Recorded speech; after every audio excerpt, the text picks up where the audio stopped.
अस्सलाम वालेकुम नाज़रीन, मैं हूं आपके साथ उज़्मा एजाज खान। न्यूज़ कैफ़े में आपको कहेंगे खुशामदीद। मेरी टीम भी आप ही के लिए मुंतज़िर है और आपको खुशामदीद कहने के लिए हम यहां बैठे एक नई सुबह और एक नए दिन के आगाज़ के साथ। बहुत ही खूबसूरत गुड मॉर्निंग आप सबके लिए मेरी तरफ से भी। और दिन का आगाज़ किस तरह से हुआ? हमारा आगाज़ हुआ अल्लाह के बाबरकत नाम से। हमने दिन की शुरुआत की। आपके दिन की शुरुआत शुरू हो गई है या अभी होने वाली हैं, या आप लोग वेट कर रहे हैं या कुछ लोग नाश्ता कर रहे हैं, तो प्लीज़ अपने टीवी को ऑन कर लीजिए और देखिए कि आज हम आपके लिए क्या इन्फॉर्मेशन लेके आ रहे हैं, किस हवाले से इन्फॉर्मेशन लेके आ रहे हैं और दिन के आगाज़ को किस मोहब्बत और ख़ूबसूरती के साथ शुरू कर रहे हैं। मैं हमेशा आपसे कहती हूँ कि हमेशा अपने आप को देख के ये कहिए कि I am the winner, I am the best. Always say like positive thing बोलिए, पॉजिटिव बात कीजिए। जो पॉजिटिव वाइब्स हैं उसका बड़ा असर होता है आपकी पर्सनालिटी पे, आपके घर के ऊपर ये ग्रूम करती हैं, आपके लोगों को, आपके मन को अच्छा रखती हैं, आपके दिमाग को पॉजिटिव थॉट्स देती हैं। और एक पॉजिटिविटी के साथ जब आप एक नए दिन का आगाज़ करते हैं तो चीज़ें अच्छा होना शुरू हो जाती हैं। डेफिनेटली हम ये बात कहते हैं कि जो लोग सवेरे उठते हैं अल्लाह ताला उनके लिए रिस्क के दरवाजे खोलते हैं, अपने अपनी लिए रिस्क की मंजिलें तलाश करने निकलते हैं। और आज भी सड़कों पर वही गहमा गहमी थी, उसी तरह का रश्ता गो कि आज हफ्ते का चौथा दिन है, लेकिन गहमा गहमी हमें वही नज़र आती है। यकीनन जो हमारे लोग हैं, हमारे प्यारे लोग, जो ख़वातीन हैं, जो मर्द हज़रात हैं, अपने अपने कामों पर निकलते हैं और अपनी मंजिलों तक पहुँचते हैं, लेकिन इस अहद और इस अज़्म के साथ जाएं कि जो भी काम करें वो पॉजिटिविटी के साथ करें, प्यार के साथ करें, ईमानदारी के साथ करें। यकीन करें बहुत सी खूबसूरत राहें आपकी मुंतज़िर होंगी। यहाँ एक और बात बहुत अहम है जो कि हम जिक्र करते हैं हेल्थ के हवाले से, और हमेशा जो हेल्थ का शोबा है वो कहीं ना कहीं पे नज़रअंदाज हो रहा होता है। हम अगर घरों की बात करें तो वहाँ भी हम अपनी हेल्थ के लिए नज़रअंदाज अपने आप को कर रहे होते हैं। तो देखें, मैं आपको बार बार ये बात कहती हूँ कि अपने आप को नज़रअंदाज करना छोड़ दें अपने लिए, अपने घर वालों के लिए। अगर आप अच्छे होंगे तो आपके घर वाले अच्छे होंगे, और अगर आप अच्छे होंगे तो आप उनका ख्याल रख सकेंगे। और हेल्थ के कौन से ऐसे चीज़ें जिनके ऊपर बहुत आपको फोकस रहने की ज़रूरत है? सबसे पहले तो आप अपनी सेहत के हवाले से देखें कि आपको कोई प्रॉब्लम तो नहीं है, लेकिन जिस तरह से मौसम चल रहा है और इस मौसम के अंदर बहुत सारी ऐसी बीमारियां जो कि फूट पड़ती हैं। जब गर्मियां ज़्यादा होती हैं तो तब भी नई तरह की बीमारियां आती हैं, जब मौसम बदल रहा होता है तो तब और तरह की बीमारियां आती हैं।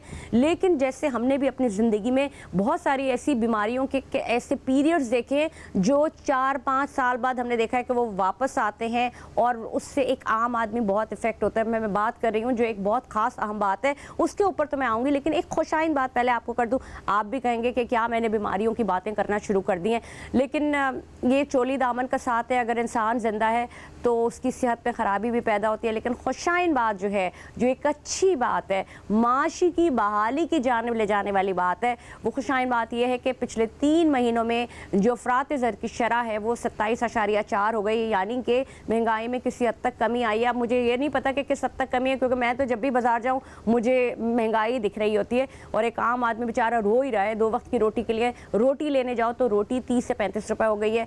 आम आदमी किस तरह से इसको सर्वाइव करेगा? लेकिन जो फिगर्स हैं गवर्नमेंट के वो ये बता रहे हैं कि 27.4 के ऊपर पहुंच गए अफरात ज़र 3 महीनों में पिछले। और साथ साथ ये भी बताते चलें कि अगर हम माशी बहाली के हवाले से बात की जाए तो इन 3 महीनों में जो फिगर आउट हुए, आपने देखा होगा कि डॉलर 333 रुपए से कम होकर 289 पे आ गया है। और ये वाकई एक खुशाइन खबर है। इससे किसी हद तक जो महंगाई है उसमें स्टेबिलिटी आएगी, कमी होगी, थोड़ा डिक्लाइन की जानिब जाएगी और रुपया मुस्तहकम हुआ है। और ये किस हद तक ये हम अगर हम शुक्रिया अदा करें अपनी जो हमारी अस्करी क़यादत है, हमारी गवर्नमेंट है, उन्होंने जो ये स्टेप उठाया है, जो ये क्रैक डाउन का स्टेप उठाया है, ये बहुत ही ज़बरदस्त किस्म का स्टेप था, जिसकी वजह से एक थोड़ी सी एक जो अनसर्टेनिटी की जो कैफियत थी वो थोड़ी सी कहीं ना कहीं हमें लगता है कि कहीं मुस्तहकम होगी। डेफिनेटली रुपये की कीमत के हवाले से कल हमने बात की थी, गोल्ड के क्रैकडाउन के हवाले से, चीनी के क्रैकडाउन के हवाले से हम ऑन एंड ऑफ आपको बता रहे हैं, डॉलर के क्रैकडाउन के हवाले से आपको बता रहे हैं। तो बहरहाल जो खुशाइन बात है वो ये कि मुल्क माशी बहाली की तरफ गामजन हुआ है। अल्लाह ताला हमारे मुल्क को तरक्की दे और हमारे मुल्क में इस्तेकाम लेके आए। जनाब, अब बात कर रहे थे हम कुछ हेल्थ के हवाले से। तो कुछ लोग, मैंने जैसे कि आपको कल भी बताया था, बहुत अपने हेल्थ का ख्याल रखते हैं, अपने लिए ऐसी चीज़ें इस्तेमाल करते हैं जो खाने में जो उनकी जो हेल्थ है उसको इफ़ेक्ट ना करे, बल्कि हेल्थ के लिए अच्छी हो। और स्मोक भी नहीं करते और गुटखा नहीं खाते, पान नहीं खाते, अपने आप को बड़ा फिट रखते हैं, योगा करते हैं, एक्सरसाइज करते हैं। लेकिन खुशी बड़ा एलिमेंट है, खुश नहीं रहते। तो ये सब चीज़ें कीजिए, लेकिन खुश रहना बड़ा ज़रूरी है। जिस तरह से दाल में तड़का लगाया जाता है, बिल्कुल ज़िंदगी उसी तरह से है कि कितनी सारी सब चीज़ों का ख्याल रखें, लेकिन खुशी का एलिमेंट बड़ा काउंट किया जाता है। तो अपनी ज़िंदगी को खुशगवार बनाइए। ज़िंदगी गुजारिए नहीं है, ज़िंदगी को जीना ज़रूरी है जनाब। चलिए जी, मैं बात कर रही थी, कुछ थोड़ा सा आती हूँ बीमारियों की जानिब। आशूब चश्म की बीमारी बहुत ज़्यादा फैली हुई है। हर घर में कोई ना कोई इंसान जो वो आशूब चश्म में मुब्तला है, और लोग इसकी क्योर भी कर रहे हैं, ड्रॉप्स डाल रहे हैं, और कुछ लोग कहते हैं कि मिथ है, या ये मैं डॉक्टर साहिबा से पूछूंगी कि ये इसके ऊपर जो है वो जो अर्क़ गुलाब है वो डाला जा रहा होता है, और बहुत ज़्यादा आशूब चश्म की बीमारी फैल रही है। इसकी क्या नुकसानात होते हैं, और ये क्यों 3-4-5 साल बाद दोबारा हमारे जैसे मुल्कों में आती है, इसको फिगर आउट कैसे किया जाएगा और इसकी रीज़न क्या होती है। साथ साथ मैं आपको ये भी बताते चलूँ कि मलेरिया भी बहुत तेज़ी के साथ फैल रहा है, और हर घर में जो अब हमें इत्तलात आ रही हैं, जो डॉक्टर्स के हमारे से फिगर्स आए हैं, वो इत्तलात आ रही हैं कि जी मलेरिया के पेशेंट्स आ रहे हैं, और तकरीबन 3,500 के करीब अब तक जो है हम इस हवाले से अगर बात करें तो मलेरिया के पेशेंट आ चुके हैं, और बड़ी तेज़ी के साथ इजाफा हो रहा है। लेकिन ओवरऑल पिछले साल की निस्बत अगर मैं आपको बताऊँ तो लाखों में ये फिगर गए थे मलेरिया के। और एक और जो खबर आपको दूँ वो है, जो हम बात कर रहे हैं वो है डेंगू के हवाले से। पंजाब भर में डेंगू के मुताद्दिद केसेस सामने आए हैं, और केसेस सामने आ रहे हैं, और उनका तदारुक भी किया जा रहा है, उनको आइसोलेट भी किया जा रहा है। हर साल डेंगू के इसी तरह से केसेस सामने आते हैं, और हम जो है वो इसी के ऊपर बात करते हैं। लेकिन जो सिंध के हवाले से मैं बात करूँ तो कुछ तादाद कम बताई जाती है। एक और जो अहम खबर थी वो एक रॉन्ग इंजेक्शन की वजह से जो कि लोगों को लगाया गया, जिसकी वजह से उनकी बीनाई मुतासर हुई है। और ये भी बताते चले कि जो शुगर के पेशेंट थे उनमें बीनाई जो ज़ाया होने की अलामत बहुत ज़्यादा है। ये क्यों होता है, ये किस वजह से होता है, इसके पीछे कौन लोग मुलव्वस हैं, इसके ऊपर हम बात करेंगे। लेकिन सबसे पहले मैं अपने मेहमान का तारुफ करा दूं। मेरे साथ सोशल एक्टिविस्ट है, लेकिन हेल्थ के ऊपर भी बड़ी अच्छी बात करती है, बड़ी उनकी ग्रिप है हेल्थ के ऊपर। मुबशरा खान साहिबा, कैसी है मुबशरा साहिबा? ठीक ठाक है, खैरियत से। मुबशरा साहिबा, हम जाएंगे ब्रेक पे, लेकिन मैं ओवरऑल सिचुएशन की जो बात कर रही हूँ, जो हेल्थ, जो सिचुएशनल हेल्थ होती है, जो सीजनल हेल्थ है, इसको हम किस तरह के और करें?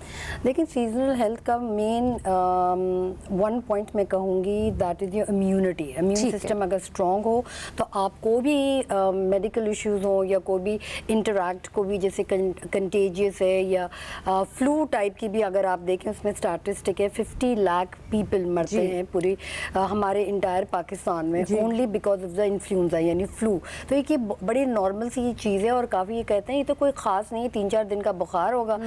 1-2 जो मेडिसिन सबको ट्रेंड हो चुके हैं, वो फार्मास्यूटिकल के पास जाके वो दवाइयाँ ले लेते हैं और ख़ुद इलाज कर रहे होते हैं। It's very expensive, self medication पर भी लोग जाते हैं। एग्जैक्टली, काफ़ी हद तक जाते हैं कि इट्स वेरी एक्सपेंसिव। तो ये नहीं करना चाहिए। सेकंड चीज़ जो पर्सनल हाइजीन है, यानी अगर आपको सिर्फ डजंट मैटर कि अगर कोविड का ज़माना ही था तो आपने हैंड सैनिटाइज़र यूज़ करना था, बट इट्स वेरी इंपॉर्टेंट कि पर्सनल हाइजीन जब भी आप बाहर से, यानी कोई भी बच्चे भी आते हैं बाहर से और अंदर घर के अंदर दाखिल होते हैं, first thing is very important कि आप अपने हाथों को क्लीन करें, या शावर ले लें, कोल्ड शावर ले लें, तो that is also very good. Not hot shower, क्योंकि ज़ाहिर बात है बहुत ज़्यादा ह्यूमिड है। और अभी मैं सुन भी रही थी और पढ़ भी रही थी न्यूज़ पे, 164 इंडेक्स पे पोल्यूशन है हमारे कराची में। जब मौसम बदलता है और बहुत सारी ऐसी चीज़ें होती हैं तो बहुत सारी बीमारियां आन घेरती हैं। उसकी रीज़न क्या होती है? शायद पर्सनल हाइजीन बहुत ज़्यादा ज़रूरी है। लेकिन मैं साथ साथ आपका जो अपने नाज़रीन के लिए तारुफ करा दूँ, मेरी जो दूसरी गेस्ट हैं डॉक्टर शबाना नाज साहिबा हैं, जो कि पब्लिक हेल्थ पे बात करती हैं, पब्लिक हेल्थ के लिए काम भी करती हैं। खुशामदीद कहेंगे डॉक्टर साहिबा आपको। Thank you. कैसी हैं? मैं ठीक ठाक है, खैरियत से? बिल्कुल। डॉक्टर साहब, ये जो ओवरऑल ये चीज़ें फैल रही हैं, चाहे मलेरिया हो गया, चाहे डेंगू हो गया, चाहे अभी जो आशूब चश्म की बीमारी है, आई इन्फेक्शन है, ओवरऑल इसके ऊपर क्या कहेंगे? ये किस तरह से अटैक करती है? क्या ये मौसमी होती है?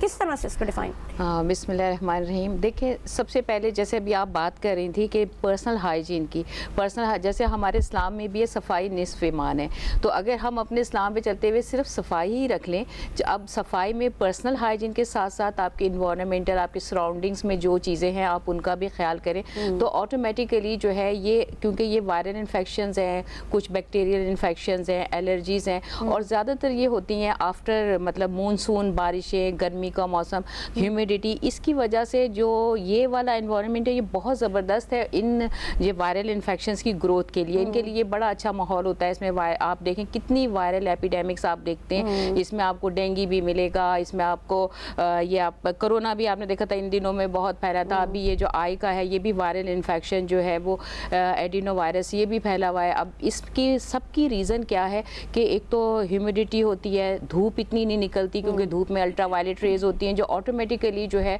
जितनी भी हमारा एक कहते हैं ना एंटीबायोटिक्स होती हैं, जितने भी हमारे माहौल में जरासीम होते हैं, पैथोजेंस होते हैं, उनको ख़त्म करती है। क्योंकि बारिश के बाद आप देखें और ऐसा होता नहीं है। और फिर दूसरा पानी का खड़ा हो जाना। अब जो पानी साफ पानी भी होता है। डॉक्टर साहिबा हमारे मुल्क में तो धूप बहुत शिद्दत के साथ आती है, और अगर हम फॉरेन की बात करें तो वहाँ तो धूप निकलती ही नहीं है। लेकिन तो क्या what is the major difference? हमारे यहाँ तो एक ऐसी चीज़ है जो ऑटोमेटिकली अल्लाह ताला ने एक सिस्टम बनाया कि जर्म्स जब वो उससे मरते हैं, तो उसके लिए फिर हम क्या प्रोसीजर रखें? मतलब या तो ये कि हम जो सनलाइट है वो लेते नहीं है, ये वजह है? देखें हमारे यहाँ सनलाइट है, लेकिन असल बात यह है कि ये जो बीमारी जो एपिडेमिक्स आती है ये आती है मतलब इसमें मानसून में बारिशों के बाद। बारिशों में आपने देखा है बादल छाए रहते हैं, इतनी ज़्यादा तेज़ धूप नहीं होती अल्ट्रा। और दूसरी चीज़ ये कि सफाई का फुकदान होता है। और जगह पे अगर धूप नहीं भी होती, जैसे बारिश हुई तो पानी खड़ा नहीं होता। अब जैसे जो मलेरिया का मच्छर है वो खड़े हुए पानी में होता है, गंदे पानी में होता है, जब बारिश के बाद पूल्स बन जाते हैं। और ये जो डेंगू का वायरस है आपको पता है ये जो है साफ पानी जैसे आपके घरों में अब कराची है, कराची में ज़्यादातर हम स्टोर करते हैं। क्या करें? मतलब मुझे बताया हमारे जैसे मुल्क में इतने मसाइल हैं, अब अगर जिसके घर में पानी नहीं आ रहा वो पानी तो स्टोर करेगा ना। एग्जैक्टली मतलब किस चीज़ से बचे?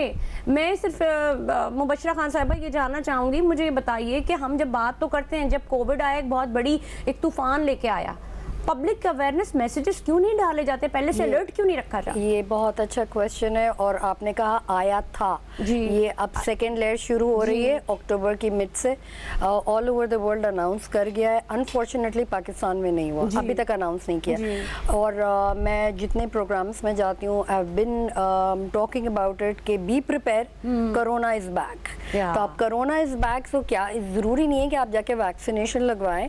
अगेन घरों की सफाई, टैंक्स की सफाई, फ्यूमिगेशन, घरों के अंदर दीमक लगना, सफाई सुथराई, सबसे मोस्ट इम्पॉर्टेंट है स्कूल्स, जहाँ पे बच्चे जाते हैं, पढ़ते हैं। एग्जैक्टली। तो अगर आपको बच्चों को खांसी हो रही है, आप लगातार बच्चों को भेज रहे हैं। फीवर में भी बच्चों को स्कूल जाना है। सर्टन टेस्ट नहीं, अगर आपको खांसी आती है तो वो किस टाइप की खांसी है, वूपिंग कॉफ है, या अगर आपको बिल्कुल ड्राई और फिर बलगम स्पूटम के साथ है, तो ये बहुत इम्पोर्टेंट है कि अगर आपका बच्चा सिक है, do not send that kid to the schools.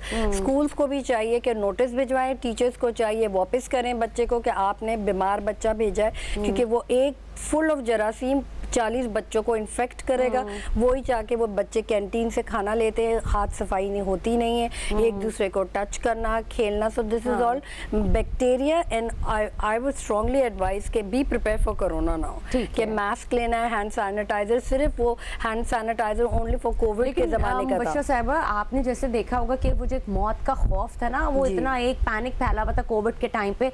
लोगों ने जो बाहर से कोई भी चीज़ आ रही थी अपने बाहर के गेटों को सैनिटाइज करें, जहाँ जहाँ टच करें। लेकिन ये वाली जो बीमारियां आती हैं, इनके ऊपर क्यों नहीं एक पब्लिक सर्विस मैसेज फ़ोन पे आते हैं कि जी आशूब चशम हो गया या डेंगू है उससे, या और पब्लिक सर्विस मैसेजेस क्यों नहीं आते? डेंगू के हवाले से तो हम देखते हैं कि टीवी के ऊपर काफ़ी एक कैंपेन भी और स्प्रेज भी होते थे। आई थिंक डिफेंस और क्लिफ्टन में तो काफ़ी था, ट्रक्स के ऊपर वो जाके उन्होंने फ्यूमिगेशन पूरी एयर में की हुई थी, बट दूसरे इलाकों में नहीं हो रहा। जैसे नाज़माबाद है, गुलिस्तान जौहर है, और सदर का इलाका है, ये रेंचोर लाइन है, बहुत ओवर कंजेस्टेड है। और जहाँ पे लियारी है, लियारी के इर्द गिर्द के जो इलाके छोटे छोटे गांव है, वहाँ पे कहीं ये चीज़ें नहीं है। पानी का भी इशू है main cheese. We would say कि इवन जब आप कोई भी कंस्ट्रक्शंस भी करते हैं, रोड अगर आपने ब्रिजेस बना लिए हैं, फ्लाईओवर्स बना लिए हैं, तो खुदारा बना तो दिया, तो जो बराबर में जो आपने सारा कचरा फेंका हुआ है, आलूदगी फुल, और वो हर जगह मिट्टी उड़ रही होती है। तो डू प्रैक्टिस, क्योंकि लोग काफ़ी बाइक्स पे जा रहे और होते हैं ऑफिस गोअर, मास्क पहने। Most important is to protect yourself is to wearing a mask. आदमियों के लिए जहाँ पे लड़कियाँ अपने दुपट्टों से कवर करें, छोटे बच्चे उनको ट्रेन करें कि आप छोटे से जो बच्चों के भी हैंड सैनिटाइजर्स आते हैं जो WHO ने स्पेसिफिकली कहा गया है कि बच्चों के हैंड सैनिटाइजर और बड़ों के हैंड सैनिटाइजर में एग्जैक्टली काफ़ी फ़र्क होता है। सोप से आप बच्चों को आदत डालें कि भाई आपने क्लीन करना है, एक दूसरे को टच नहीं करना है, आंखों में वही गंदी उंगली नहीं डालनी है। बालों में काफ़ी लोगों को आदत होती है, छोटे बच्चों को भी, क्योंकि लाइसिस का भी इश्यूज होता है कि please do care of about yourself and plus other जो लोग सराउंडिंग्स में हैं। Teachers, schools, health ministry has very important things to do, क्योंकि मेन ऑब्जेक्ट स्कूल का है। बच्चे तो बाद में घर में आते हैं, वही बीमारियां लेके जाए पाते हैं, मदर्स पूरा ओवरऑल जो है और घर में सारे बूढ़े भी होते हैं और वो भी उस इन्फेक्शन का शिकार होते हैं। और बेसिकली जो बीमारियां जितना मैं सुनती हूँ वो स्कूल से ही आती हैं। डॉक्टर शबाना, आप जैसे मुबशर साहिबा ने बात की ओवरऑल के जो आपके पॉश एरियाज़ हैं यहाँ पे तो काफ़ी स्प्रेज भी हो रहे होते हैं, चीज़ें भी हो रही होती हैं। एक होता है कि जो नाज़माबाद ये वाले जो एरियाज़ होते हैं, लेकिन एक होता है स्लम एरिया, वो तो इंतहाई कंजस्टेड होते हैं। वहाँ पे बीमारियाँ बहुत तेज़ी से, शायद मुझे लगता है कि अगर गंदगी हो, इन्वायरमेंट में गंदगी हो, पोल्यूशन है ना, माहौल में भी पोल्यूशन है, हवा एयर पोल्यूशन भी है, तो आपके पास पेशेंट आ रहे हैं आजकल को क्या ज़्यादा मेन कंप्लेंट्स लेके आते हैं? देखिए, पेशेंट्स तो हमारे पास हमेशा ही आते हैं डिफरेंट, जैसे अभी एपिडेमिक है तो इसके वायरल इन्फेक्शंस के आते हैं। और जहाँ तक सफाई का आप ताल्लुक़ कह रही है, मैंने जैसे कहा कि हमारे मज़हब का हिस्सा है सफाई, वो तो हमें हर हाल में रखनी है, हर बीमारी से बचने के लिए रखनी है। लेकिन बात यहाँ आती है, पाकिस्तान में जो हमारी जो पॉपुलेशन है, हर क्लास जो है वो अब गवर्नमेंट के ऊपर अगर डिपेंड करते हैं। अब मुल्क इससे क्राइसिस में हमारा गुजर रहा है, उसमें हमारी गवर्नमेंट को बहुत सारे इश्यूज़ हैं जो वो कर रहे हैं, लेकिन उसके साथ साथ हमारी अपनी इंडिविजुअली भी कुछ रिस्पॉन्सिबिलिटीज़ बनती हैं कि अगर हम जो है साथ साथ अगर सफाई रखनी है, अपने घर का कचरा बाहर ना फेंके, या अगर आपने जैसे मच्छरों से बचना है, सिंपल सादे सादे तरीके हैं, ज़रूरी नहीं बहुत एक्सपेंसिव लगा ले, हाँ, या आप जैसे धुआं करते हैं, थोड़ा सा आपने धुआं का जैसे कचरा जला दिया, जहाँ बहुत ज़्यादा कचरा है आपने वहाँ जला दिया, उस धुएं की वजह से भी जहाँ पानी खड़ा हुआ है उधर आपने जो है वो चूना जो होता है वो चूने का आपने साथ में कर दिया, वो भी आपने। आप जो भी चीजें बता रही है ना उनमें पैसे खर्च होते हैं। अब जो स्लम इतने नहीं होते, बता रही हूँ कि जैसे लोगों में एक अवेयरनेस बड़ी जरूरी है कि वो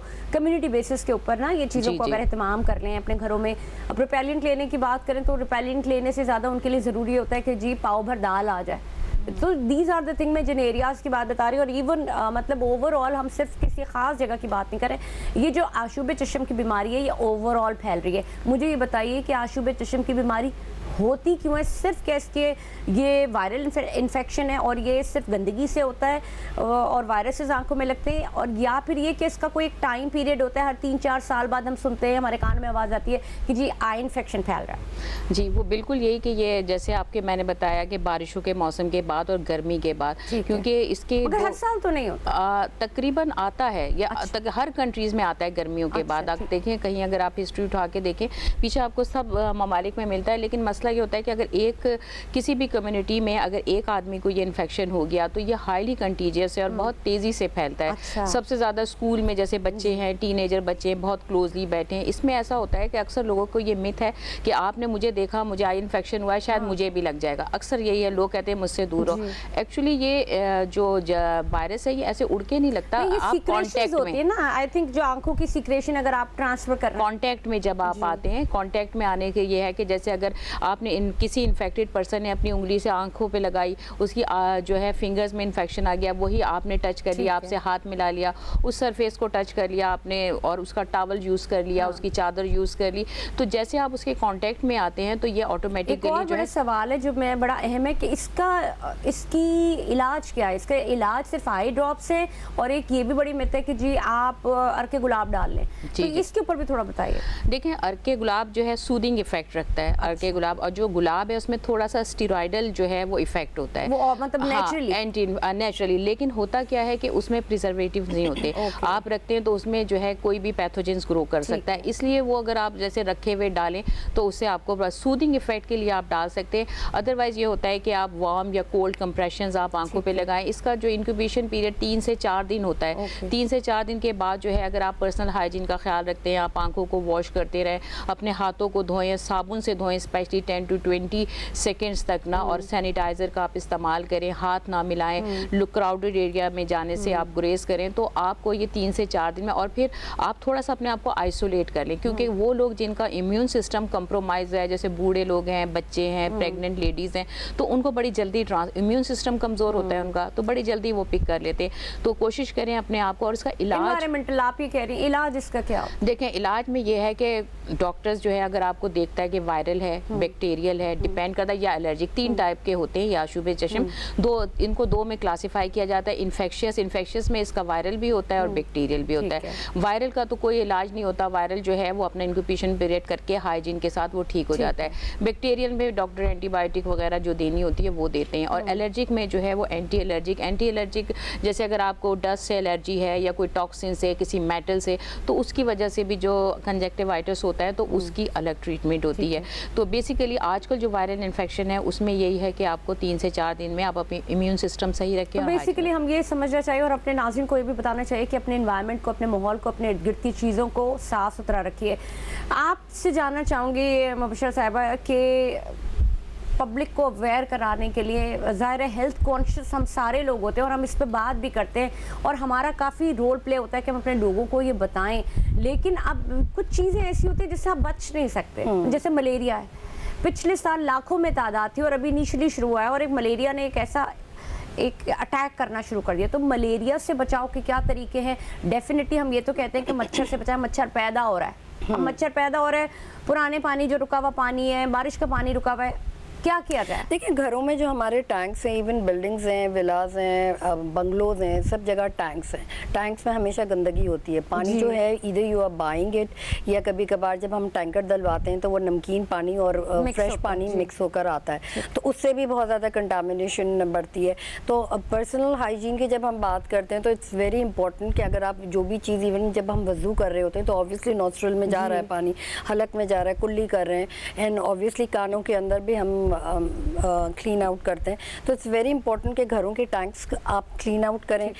फिटकरी एक टैबलेट वगैरह मिलती है जो आपको फार्मेसी पे अगर आप जाएं, जैसे नामवर कॉस्मेटिक्स है, वहाँ पे अगर जाके आप बोलते हैं तो आपको एक सर्टेन टैबलेट दी जाती है जो जिसका अमल होता है कि आप 24 आवर्स के लिए वो पानी इस्तेमाल नहीं करें और वो डाल दिया जाता है, पानी ऑटोमेटिकली क्लीन आउट होता है, and that's about it. Then you have a humidifier, but humidifier is very expensive, जो आपके पूरे घर को क्लीन आउट करता है। It's like ozone mix with, अगर आप अरोमा थेरेपी डालने, कुछ ड्रॉप्स अगर नहीं अवेलेबल है तो सिंपल पानी डाल लें, सिंपल पानी डालें, आप उसको ऑन करें, वो पूरा ओजोन लेयर आपको, का जो अमल है वो कितना इट्स वेरी बहुत सस्ता है, आराम से आपको मिल जाता है। इवन आप पेंट्स की दुकान पे जाएं। ये भी बताइएगा कि अगर फर्ज करें कि 1 महीने में आपका टैंक, 6 महीने में आपका टैंक क्लीन अप करा लिया, तो एवरी मंथ आपको पता है कि मगर बहुत एक्सपेंसिव है, बट फिटकरी बहुत नॉमिनल। तो फिटकरी के लिए क्या हम हर महीने जो है वो फिटकरी बदलते हैं? अगर देखिए इवन जब बच्चे स्विमिंग पूल पे जाते हैं, स्विम आउट करते हैं, तो उनका भी है एग्जैक्टली एवरी 3 डेज 4 डेज, क्योंकि हमें वो तरीक़ेकार, वो फैसिलिटी नहीं है कि अगर आपने एक पिल डाल दी है पूल के अंदर, अगर कोई बच्चे ने पी किया है या कुछ मिसहैप हो गया है तो पूरा पूल ब्लू कलर में हो जाता है, वो चीज़ इधर अवेलेबल नहीं है। तो ऑब्वियसली आप क्या करते हैं, वही सारे गंदे पानी में आप स्विमिंग भी कर रहे हैं, everything. Obviously all year round हमारा हॉट वेदर है, तो we have to be really very careful कि जो पानी में हम इवन स्विम कर रहे हैं या कहीं भी जाते हैं, कोल्ड ड्रिंक पी लेते हैं या चाट वगैरह खा लेते हैं, इमली का पानी है, तो ये भी चीज़ है कि भाई इन्फेक्शन हो गया, भाई गला ख़राब हो गया, या बिल्कुल घर खांसी आई हुई है, गला बैठ गया हुआ है, बहुत ज़्यादा बॉडी पे सूजन भी होती है। सो बेसिकली हमारा क्या है, immune system is very weak, number 1, number 2 हम लोग साफ़ नहीं है, सही है। अब आई वुड से कि हेल्थ मिनिस्टर से कि एक ऐप निकालें जहाँ पे ये एड्रेस्ड हो कि आप लोगों को ये अवेयरनेस कैंपेन चलानी चाहिए। सिंध पुलिस, ठीक है, उनका रेडियो चैनल भी है, बहुत अच्छी इन्फॉर्मेशन देते हैं ट्रैफिक के रिलेटेड, बट उन एरियाज़ को भी इन्फॉर्म करना चाहिए कि आपकी एरिया में ये चीज़ बहुत ज़्यादा अफेक्टेड है, मलेरिया, ये डेंगू हुआ है, डू प्रिकॉशनरी मेजर्स। तो ये तो हम जैसे हम और बहुत सारे इलाकों में देख रहे होते हैं डॉक्टर शबाना कि उसके ऊपर काम भी हो रहा होता है, क्योंकि जो बेसिकली जो अहले इलाका होते हैं, अहले मोहल्ला होते हैं, वो इसके ऊपर बात करते हैं और वो इस चीज़ को आगे ले जाते हैं। और अब तो बड़ी आसानियाँ हैं, क्योंकि सोशल मीडिया के थ्रू आप पेजेस बना लेते हैं और आप उस पर लिखना शुरू कर देते हैं कि जी ये हो रहा है, ये हो रहा है, तो please kindly focus on these things ना। मुझे ये बताइएगा कि जैसे कि डॉक्टर साहिबा ने बात की कि माहौल और माहौलियाती फ़र्क आप कितना अपने आप के लिए ज़रूरी है कि आप अपने आप को हाइजीन और हाइजीनिकली जो है आपको, आप बाहर खाना खाने जाते हैं, मैं एक आम नॉर्मल चाट की बात बता रही हूँ, जैसे मुझे अगर कहा जाए तो मुझे ठेले की चाट बहुत पसंद है। बिल्कुल, आई लव दैट, दाल और रोटी भी, या लेकिन आपने देखा, हमने भी देखा है कि वो जो प्लेटें धो रहे होते हैं वो एक पानी होता है, उसके अंदर वो यूं डाल रहे होते हैं और वो खाली रिंस कर रहे होते हैं, वो पानी ठहरा हुआ होता है। तो डेंगू, ये सारी चीज़ें भी डेंगू को बढ़ाने में मददगार साबित होती है। बिल्कुल, जो भी पानी खड़ा है, अच्छा वो उसमें ज़ाहिर है उसकी लेयर के ऊपर वो अंडे देती है मच्छर, और फिर वही मच्छर जो है वो आपके लिए प्रॉब्लम करता है। लेकिन इसमें मैं एक चीज़ आप लोगों के तवज्जुह से ये कहना चाहूँगी कि देखें, अब हम लोग अवेयरनेस तो देते हैं, कितने सेशंस हैं सोशल मीडिया पे, मोबाइल पे मैसेज चल रहे होते हैं, ये सब हो रहा होता है। लेकिन उसके साथ एक चीज़ मैं बताना चाहूँगी, कुछ लोग इतने पैनिक हो जाते हैं, किसी का डेंगू का टेस्ट अगर पॉजिटिव आ गया या डेंगू फैला हुआ है, बहुत ज़्यादा डर जाते हैं। देखें, डेंगू हो, आपका हेपेटाइटिस हो, आपका कोविड हो, कोई भी ऐसा वायरल इन्फेक्शन हो, सबसे ज़्यादा इंपॉर्टेंट चीज़ ये होती है, अगर आपको कोई भी साइन सिम्टम्स अर्ली फील हो रही हैं और आपको पता है आउटब्रेक हुआ है, जैसे आजकल पता है आपको डेंगू आया हुआ है, आपको ये पता है कि आशुबे चश्म आया हुआ है, अगर आपको कोई छोटी सी भी साइन सिम्टम ऐसी है, आप उसको इग्नोर ना करें, आप फौरी तौर पे, और सेल्फ मेडिकेशन बिल्कुल नहीं करें। देखें, डेंगू में भी जो लोग ब्लड थिनर लेते हैं उनको मना किया जाता है कि भाई आप एंटीबायोटिक्स ना लें, तो अक्सर लोग जो है, जो कॉम्प्लिकेशंस होती हैं, डेंगू इतना ख़तरनाक नहीं होता, 20 में से कोई एक आदमी जो है वो सीरियस होता है, 20 में से, और जो है ये भी कंटेजियस है।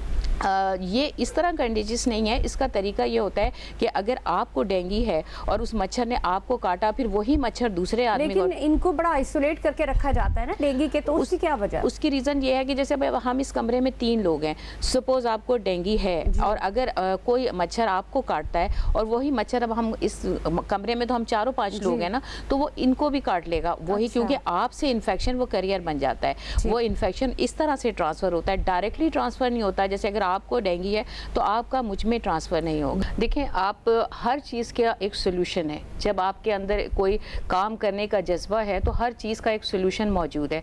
आप पानी स्टोर करें, आप उसको कवर करके रखें, ज़रूरी तो नहीं है कि आप वैसे भी, मतलब हाँ, फिर सेफ होता है। हाँ, फिर सेफ है। आप पानी खुला रखते हैं तो ज़रूरी तो नहीं है कि डेंगू का मच्छर बैठे, उसमें बहुत तरह के इंसेक्ट्स जा सकते हैं, आपकी अपनी सेहत के लिए दूसरी भी बीमारियां आपको हो सकती हैं, तो आप कोशिश करें उनको कवर करके रखें, पानी को खुला ना रखें, स्टोर करके। ये तो बहुत सिंपल सी, आप अपने ओवरहेड टैंक्स हैं उनको भी आप कवर करके रखें। और मलेरिया जो है वो गंदे पानी में होता है, तो गंदे पानी के मच्छर जहाँ खड़ा हो जाता है ना पानी, तो आपने उस पानी के ऊपर जो है वो स्प्रे कर लिया या स्प्रे करवा दिया गवर्नमेंट से कह के। बड़े हमारे यहाँ कुछ भी सही हमारी गवर्नमेंट करती है, क्योंकि मैं तो हमेशा से यही कहती हूँ अपने पाकिस्तान के लिए कि हम इस पाकिस्तान का हिस्सा हैं, हम मतलब अब ब्लेम करने का कोई फ़ायदा नहीं, हम अपना हिस्सा डाल सकते हैं। लेकिन डॉक्टर साहिबा, कहीं पे ब्लेम बन जाता है। आपको पता है कि गवर्नमेंट से ज़्यादा मेरे ख्याल में यहाँ पे इंसान खुद एक सेल्फ अवेयरनेस के ऊपर, और अपनी, चाहे वो हेल्थ का हो चाहे कोई भी चीज़ है, उसके ऊपर हम सब बात कर रहे हैं और हम उसको अवेयर भी कर रहे होते हैं, लेकिन यहाँ पे एक निग्लिजेंस है, मैं उसके ऊपर बात करूँगी। लेकिन मेरे साथ डॉक्टर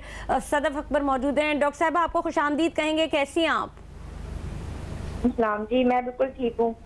ठीक ठाक है, खैरियत से। डॉक्टर साहब, मुझे ये सिर्फ बताइए, ये जो अभी ये बीमारियां फैल रही हैं, इससे रोकथाम के लिए किस किस्म के इक़दामात लेने चाहिए? लेकिन मेरा एक और अहम क्वेश्चन है, क्योंकि हम इस पर काफ़ी बात कर चुके हैं, हम ये जो रॉन्ग इंजेक्शंस लगाए जा रहे हैं जिससे बीनाई मुतासर हुई है और बीनाई मुतासर हो रही है, इसको क्योर कैसे किया जा सकता है? और अगर ये बात जब सामने आई कि जो शुगर के पेशेंट हैं उनका अगर कैटरेक्ट का ऑपरेशन किया जाता है तो उससे पहले उनको कुछ इंजेक्टेबल्स लगाए जाते हैं, थोड़ा सा इस हवाले से बताइएगा।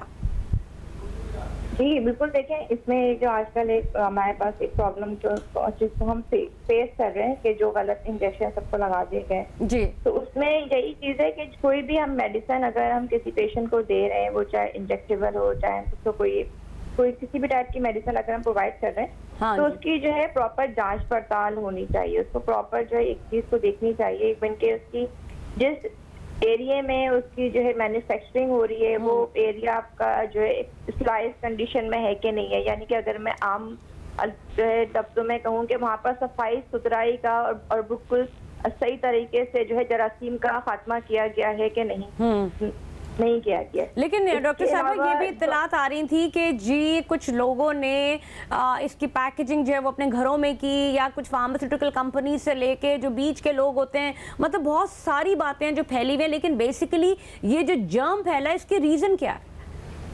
जी बिल्कुल, देखें ये जो है ना, इसमें तो अभी बहुत जो है पूरी तहकीक हो रही है। जो एक कमेटी बैठी है वही इसमें आगे जाकर हमें जो है बेहतर तरीके से बता सकेगी कि इसका बेसिक रीजन क्या था। लेकिन वही बात है कि जो मैं कह रही हूँ ना कि इसकी स्टेप बाय स्टेप आपको जो है क्वालिटी कंट्रोल को जो है मेंटेन करना होता है, कि कहीं पर भी आपके पास ऐसा कोई उसमें जो है पार्टिकल या फिर ऐसा कोई पैथोजन या ऐसा कोई कंटेमिनेशन आपकी मेडिसिन में, या जो आप वहाँ पर अपने जो है मैन्युफैक्चरिंग कर रहे हैं वहाँ पर कोई चीज ऐसी एडअप नहीं होनी चाहिए। इसमें जैसे हमारे पास डिफरेंट टाइप के मेडिसिन है, सिर्फ इंजेक्शन की बात नहीं है, तमाम एंटीबायोटिक्स भी है, मेडिसिन भी है, वहाँ की मैन्युफैक्चरिंग है, फिर उसके बाद एक डिस्ट्रीब्यूशन फैक्टर भी बहुत ज्यादा इसमें इम्पोर्टेंट होता है कि उसकी हम डिस्ट्रीब्यूशन किस तरीके से कर रहे हैं कि वहाँ पर तो किसी टाइप की जो है कंटेमिनेशन वहाँ पर एडअप नहीं हो गई। फिर जो सप्लायर्स होते हैं जो हमारे हॉस्पिटल्स को और डिफरेंट क्लिनिकल सेक्टर्स को जो तमाम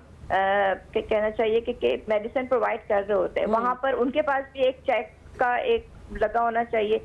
इसके बाद जब हम उसको हॉस्पिटल या फिर क्लिनिक्स में, या जहाँ पर हमारे पास आंखों के या डिफरेंट हॉस्पिटल्स हैं जहाँ पर हम पेशेंट को वो मेडिसिन दे रहे हैं, वहाँ पर भी एक चेक एंड बैलेंस होना चाहिए कि वहाँ पर ऐसा पढ़ा लिखा और वो इक्विप्ड स्टाफ हो जिसको पता हो। डॉक्टर साहबा ये बात तो हम ये वो प्रिकॉशनरी मेजर्स हैं जिसके हवाले से हम बात करें, यकीनन ये मुफीद मालूमात हमारे लोगों को भी जा रही होगी, लेकिन मुझे ये बताइए कि ये जो रॉन्ग इंजेक्शन है ये बेसिकली क्यों लगाया जाता है जब कैटरेक्ट का ऑपरेशन होता है? इसकी मुझे थोड़ा सा मुझे ब्रीफली ये बताइएगा।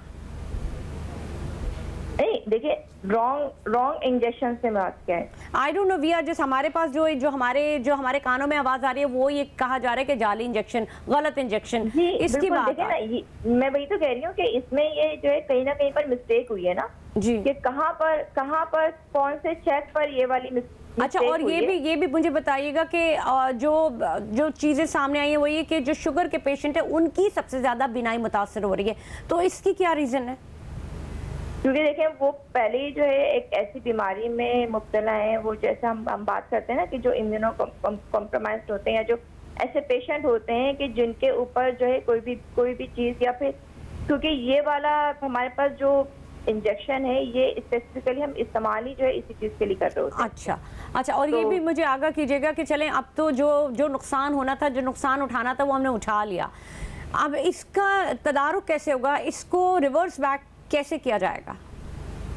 देखिए अब इसमें ये कि जो हमारे पास पेशेंट हैं, अब मैं जहाँ तक न्यूज़ है, जहाँ तक मैं इसको जो है पढ़ रही हूँ कि इसमें अब जो है उनको देखा जा रहा है कि अगर उनको बहुत ज़्यादा इन्फेक्शन नहीं हुआ है तो फिर उनको उस तरीके से जो है ट्रीट किया जा रहा है, या फिर उनको जो है इस तरीके से कोई ऐसे मुतदिल या कोई चीज़ें उनको जो है प्रोवाइड की जा रही हैं जिसकी वजह से हम देखें कि आगे जाकर ये चीज़ जो है क्योर हो सकती है या नहीं हो सकती। लेकिन अभी इसके बारे में कोई ऐसी हतमी राय या कोई ऐसी कोई जो है न्यूज़ मौजूद नहीं है कि हम इसमें कहते हैं कि हाँ वो मुकम्मल तौर पर जो है इस चीज़ को ओवरकम कर ले। ठीक है डॉक्टर साहब, ये भी कहिएगा कि चले मतलब जो नुकसान हमने उठाना था, जो हमारे बेचारे लोग हैं, जो मासूम लोग हैं, वो तकलीफ उन्होंने उठा ली और उठा रहे हैं, तो उसके तदारुक के लिए आप क्या समझती हैं कि कौन लोग इसके सबसे ज़्यादा जिम्मेदार हैं जो यहाँ तक ये सारा सिलसिला पहुँचा?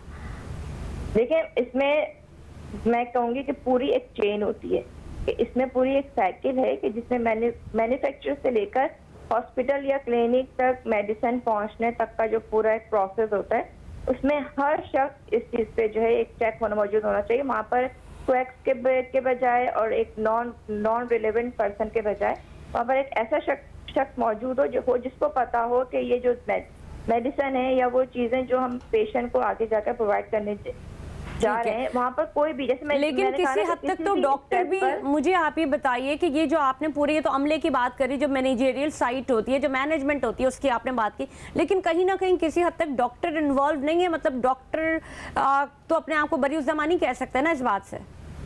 बिल्कुल, कि वहाँ पर भी उनको भी चेक एंड बैलेंस, मैं वही तो कह रही हूँ कि उसमें जो है आपके पास अगर ऐसा कॉम्पिटेंट स्टाफ या कॉम्पिटेंट डॉक्टर मौजूद नहीं है कि जो उस दवाई को सही तरीके से चेक कर सके कि उसकी उस पे एक्सपायरी डेट क्या लिखी हुई है, या उसके अंदर जो हम एलिमेंट इस्तेमाल कर रहे हैं किसी दवाई के अंदर वो पेशेंट के लिए किस हद तक हमारे नुकसानदेह साबित हो सकती है। ठीक है तो जी, बहुत बहुत इसमें शुक्रिया। पूरी डॉक्टर सदफ अकबर हमारे साथ मौजूद थी। हम बात कर रहे थे उन जो रॉन्ग इंजेक्शंस में, सेंस में कहूंगी कि उसको जाली इंजेक्शंस का नाम भी दिया जा रहा है।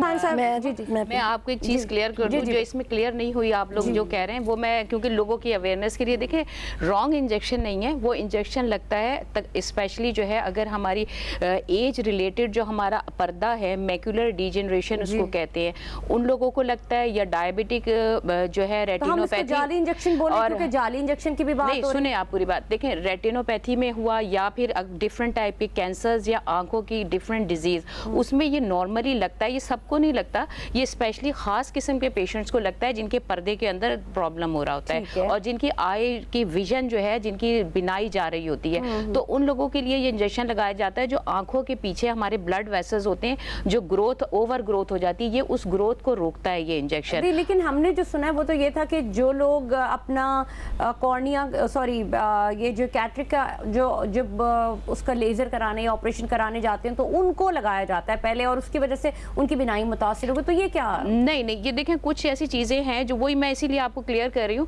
कि ये injection normally part of treatment है, ये उन लोगों को लगाया जाता है जिनकी बिनाई मुतासिर हो, जिनके आँख का पर्दा जो है वो ख़राब हो रहा, ख़त्म, हाँ, और डिफरेंट टाइप के कैंसर्स में भी ये यूज़ किया जाता है। लेकिन मसला ये जो यहाँ जो आया, ये रॉन्ग इंजेक्शन करने आया, इंजेक्शन मतलब उन्हीं लोगों को लगाया जा रहा था जो पेशेंट है। लेकिन हुआ क्या, एक तो इसकी कोल्ड चेन होती है, इसमें 2 to 8 डिग्री जो है वो इसको आइस क्यूब में रखा जाता है। अब आपने जब इसकी डिलीवरी की तो आपने क्या किया, बसेस के कह रहे हैं वो उनकी कैरियर सर्विस करी, फिर उसके बाद जो है बाइकिया वाले लेकर गए या इस तरह से पैसेंजर्स के थ्रू हैंडलिंग, इसकी जो हैंडलिंग हुई तो आपकी कोल्ड चेन का मतलब ये होता है कि आपकी उसकी एफिकेसी खत्म हो जाती है इंजेक्शन की, उसकी वजह से उसमें कंटेमिनेशन हुआ। सिर्फ एक यही वजह? अच्छा, इसमें थोड़ा सा मैं ऐड इन करूंगी क्योंकि 2 इंजेक्शन होते हैं, ठीक है, एक एविस्टिन होता है, एक फ्लूटेंस होता है। फ्लूटेंस सही मकदार में लगना चाहिए। एक वाइल में जो इधर जो मिसहैप हुआ है वो एक वाइल में से काफ़ी इन्होंने जैसे होता है ना कि एम्प्यूल्स निकाल दिया, ठीक है, वो एक ampoule, but it wasn't first of all to begin with, वो एड्रेस नहीं था। पाकिस्तान में जो फार्मास्यूटिकल है 160 कंट्रीज में ये अप्रूव्ड ड्रग थी, ठीक है, it wasn't approved in Pakistan. अच्छा, ठीक है, ये एक बहुत बड़ी चीज है और इसको मिस हैंडल किया। इसमें सारे गवर्नमेंट ऑफिशियल्स इन्वॉल्व थे, इसमें डॉक्टर्स इन्वॉल्व था।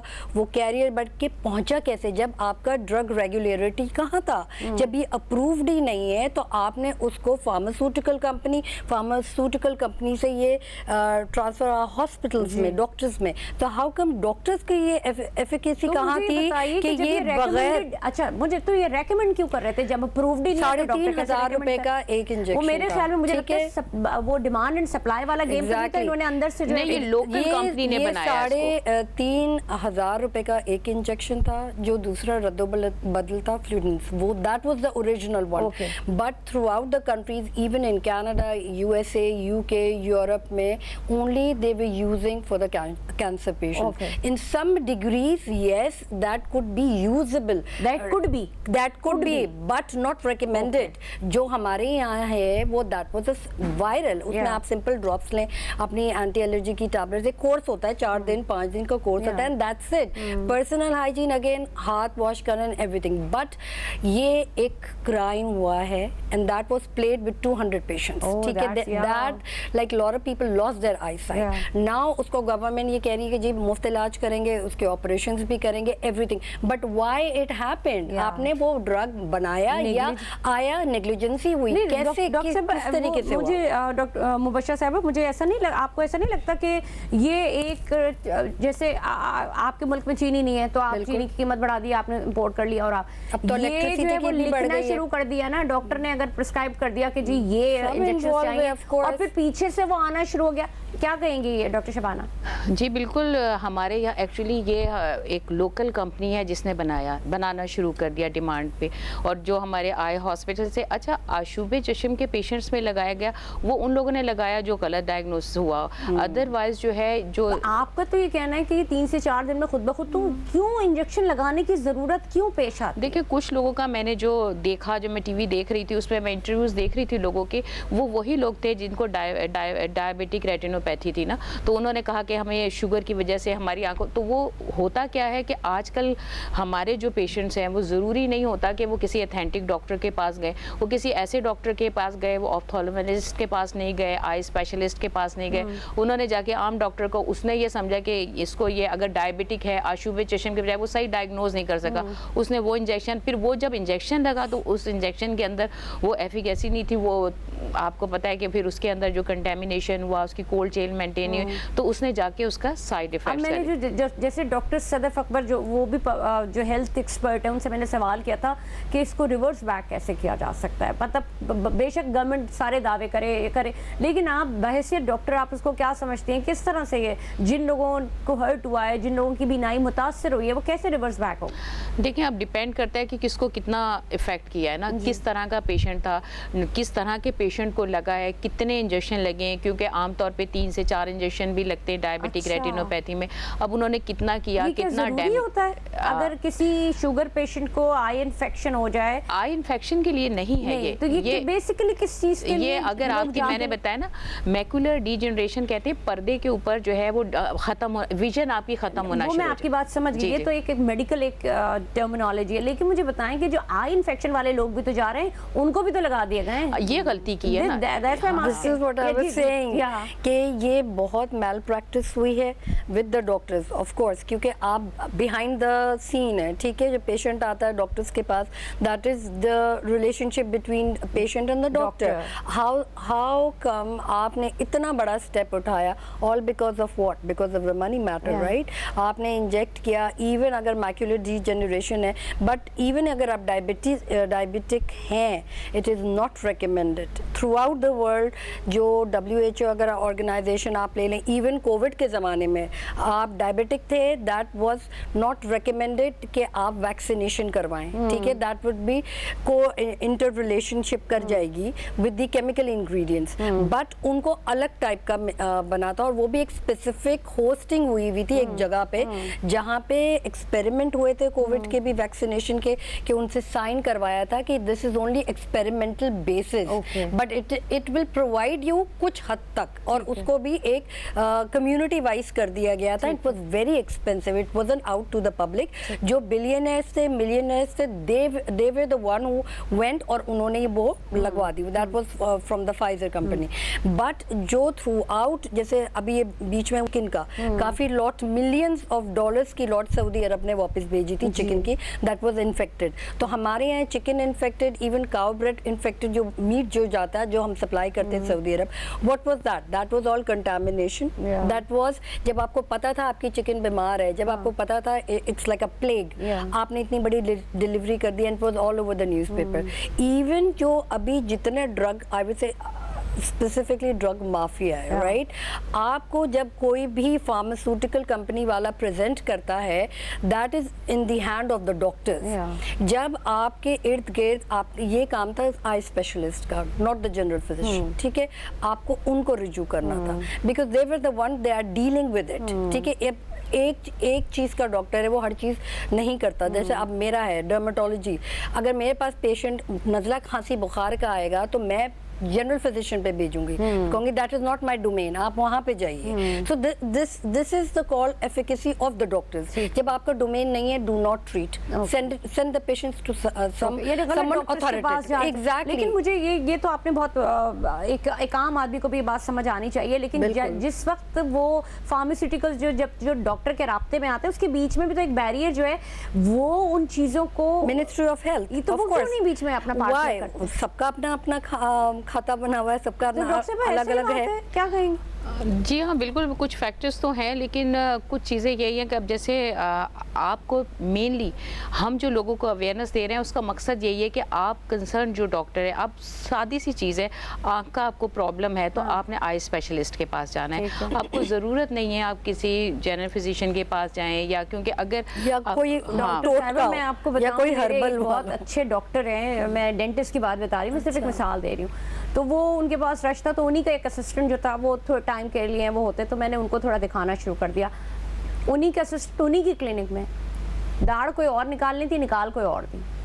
एक्सपर्ट्स हैं, वो बड़े नाम हैं, ये मैं मतलब किस किस चीज़ के ऊपर आप जाएं। नहीं, वो जब रश होता है डॉक्टर्स की क्लिनिक पे तो अनफॉर्चुनेटली चेक एंड बैलेंस नहीं होता, एक कंसल्टेशन फॉर्म नहीं फिल आउट करवाया जाता, उनका प्रॉपर डायग्नोजेशन नहीं होता, तो ये एक प्रॉपर चेन होती है। अगर आप बहुत ज़्यादा बिजी हैं, अपॉइंटमेंट लें, आप भेजें पेशेंट को वापस, ठीक है। नेक्स्ट आप, because that is the credibility of your clinic. यही वजह है कि जो बाहर की कंट्रीज हैं उसमें आपको अपॉइंटमेंट्स देर में मिलते हैं, 6 महीने में, 1 साल बाद, लेकिन वो उसके ऊपर फिर पूरी उनकी बैकग्राउंड हिस्ट्री, पूरी रिसर्च के साथ। डॉक्टर साहब, हमारे पास अब कुछ ही मिनट रह गए, मैं आपसे जानना चाहूंगी कि आप हमारे लोगों को बताइए कि सेल्फ अवेयरनेस तो आपने बताया, डिटेल बताई, लेकिन इनसे तदारुक और अब जिन लोगों को हो गया वो मजीद किस तरह से अपने, चाहे वो इंजेक्शन के हवाले से हो, या जो जाली इंजेक्शन की बात हो रही है, चाहे वो डेंगू के हवाले से हो, मलेरिया के हवाले से हो, या आई इन्फेक्शन के हवाले से। देखिए, सबसे इम्पॉर्टेंट चीज़ ये है कि अवेयरनेस तो दे दी हमने। अवेयरनेस देने से लोगों को ये अंदाज़ा हो गया कि आपको किस वजह से क्या प्रॉब्लम है, कौन सी चीज़ों का आउटब्रेक हुआ है।